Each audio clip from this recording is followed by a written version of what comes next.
The difference between activities and resources is that activities have some amount of interaction with your student, engagement points, right? It's requiring them to click a few times, to answer questions, to submit something, all sorts of activity there. Whereas resources are less trackable in a lot of ways. So this is when we have content that we're trying to push out there and we hope it sticks, but we're not really providing a lot of interaction points with it. So for example, we've got book and page. Page is just a web page. It's creating a page within your Moodle course that you can put all kinds of content into. In fact, you could copy the complete War and Peace into one page. If you do that, your learners will never forgive you because they won't be able to read it in one sitting, and every time they come back, it's going to start them at the top. So if you've got a lot of content, consider breaking it into a book, or better yet, a book with questions, like I mentioned earlier, way up here. Okay, that will allow for lots of content, lots of written content, or you can bring in videos or any kind of content you want into that page. But if you've got a lot of it, break it into a book. Same thing goes for file and folder, right? Page and file are similar, and book and folder are similar, meaning that if you've got 20 files that you want your learners to download, consider adding a folder full of files. Every time we add an activity or resource to the course, it appears as its own little link, okay?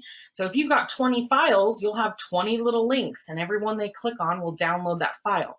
So condensing everything into a folder, much wiser. We want to, relieve any sense of the scroll of death, which is something that happens to online learning spaces really easily.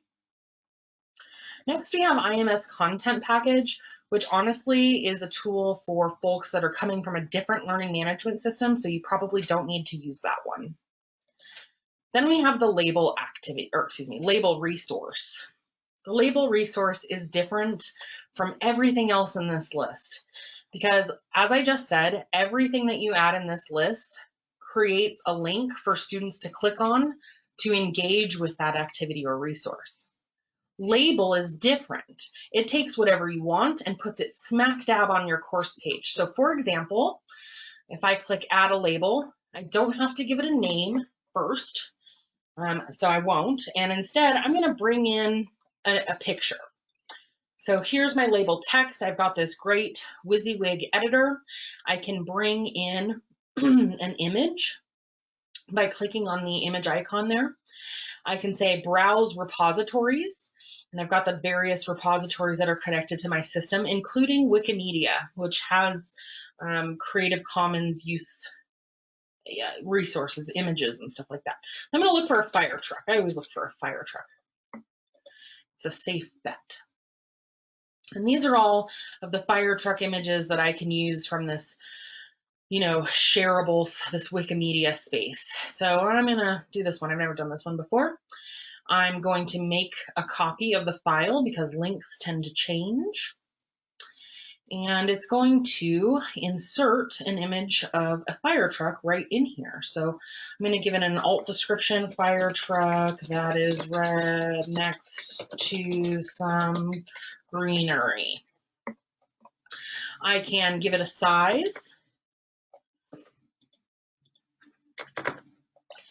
And I'm just going to save that. So let's see what happens. Oh, there's my fire truck next to some greenery. Great. And now if I come into the course and click Save and Return to Course, I can see I've got that fire truck right here. Now this is not an activity.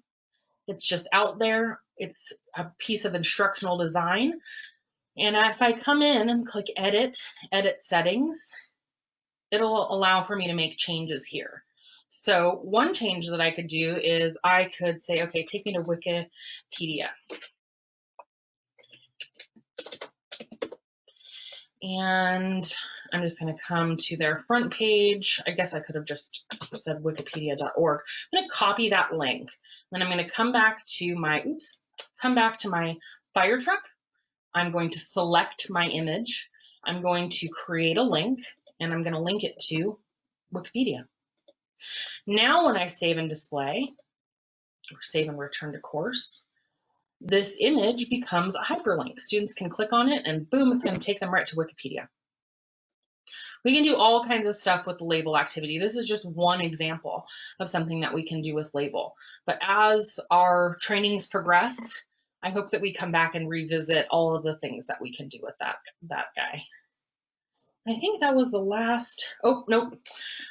We've also got URL, which will allow you to link out to something as well. The thing that I like most about URL is that it will allow you to embed content. So let's say Wikipedia. We're going to have this link again. And then here under appearance, I can say embed. Okay, and then I'm going to save and return to course and watch what happens. Of course, I just have a link. Okay, click on it. And now Wikipedia lives in my Moodle. So students don't have to navigate away. So